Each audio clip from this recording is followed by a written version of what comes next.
Staff কোয়ার্টারের অনেক পুরনো ইতিহাস আছে।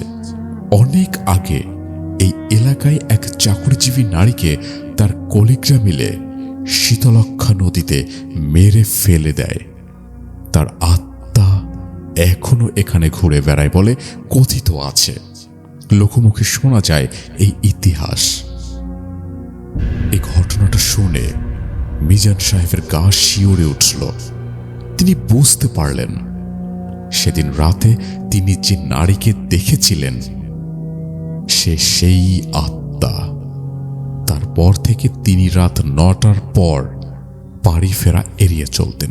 চেষ্টা করতেন সবসময় রাত 9টার আগেই বাড়ি ঢুকতে। কিন্তু মাঝে মাঝেই রাতের বেলা তার মনে হতো কেউ যেন তাকে অনুসরণ করছে, আর সেই কালো ছায়াটা যেন এখনো তার পিছু নিয়েছে। ডিয়ার লিসেনার্স, এই ছিল আজকের ঘটনা। ঘটনাটি মিজান সাহেবের কাছ থেকে শোনা। আমি নিজের মতো করে ঘটনাটি লিখেছি। ভালো লাগলে কমেন্টে জানাবেন। এই বলে সান ভাইয়া ঘটনাটি শেষ করেছেন।